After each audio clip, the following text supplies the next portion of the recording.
Hello, my name is Jana Salam, and today I will be exploring George Braque and his influence in the cubism movement. Hope you enjoy. George Braque was a French artist who emerged as a leader in the avant-garde art movement of cubism. In this video, I will be exploring how he came to be such a prominent and pioneering figure, as well as two artworks that exemplify his mastery of cubism and his ability to construct geometric and fragmented pieces that are visually appealing and meaningful. Braque was born on May 13, 1882, in the suburbs of Paris. His father's work as a house painter and decorator gave him the opportunity to apprentice from a young age, and likely incited his creative interests in texture and tactility that are reflected in his artwork later on.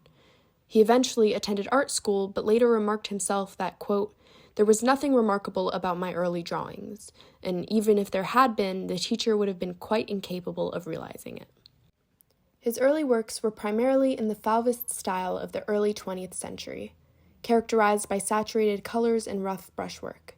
This period served as a crucial transitional phase for Braque, as the bold and unconventional nature of the Fauvist style allowed Braque to experiment with color and abstract forms and laid the foundation for his creative artistic identity.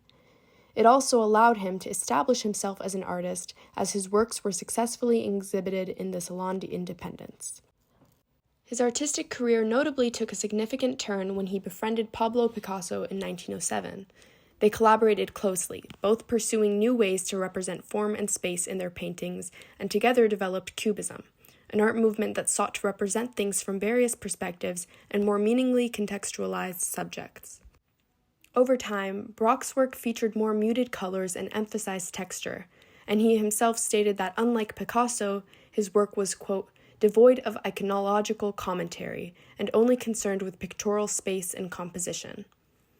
Their Cubist work initially received mixed reviews from critics when they were first exhibited at the Salon d'Independence in Paris, because of their rejection of the conventional rules of representation and perspective that had been seen as rules since the Renaissance period.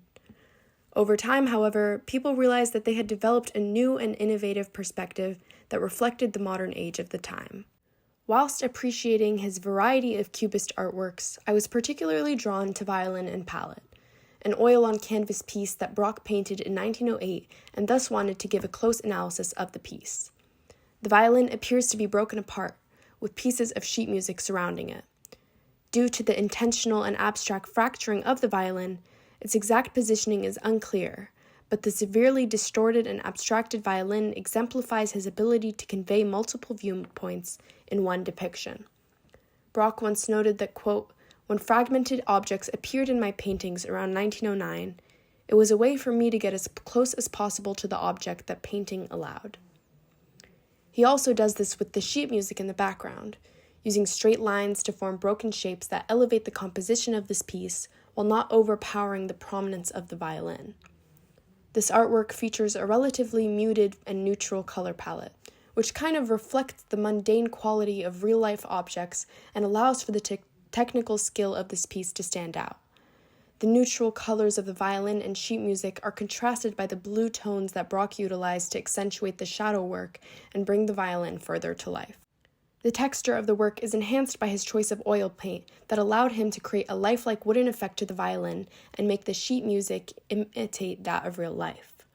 Overall, this piece really speaks to me as an exemplification of Braque's Cubist work and shows how effective his various techniques and mechanisms were. Another piece that stood out to me is the Portuguese. This oil painting is derived from his memory of a Portuguese musician. The construction of fragmented shapes and lines suggest a man with a guitar, but the combination of two-dimensional and three-dimensional details make it a piece that isn't necessarily easily comprehensive. It's unclear, for example, if this is part of a mustache or if it's perhaps an eyelash. The nature of the constantly shifting images makes you constantly question the space and look deeper into the painting for clues and details that allow for a better understanding. Braque rejects almost all traditional techniques of perspective through this piece, and it demonstrates the innovation he pioneered in Cubism that inspired generations of artists after him to explore different forms of abstracting and depict figures in unconventional ways. His legacy has endured as a reminder of the importance of experimenting in art, and to not be limited by the rules and norms that limit creative expression. Thank you so much for watching, and happy holidays.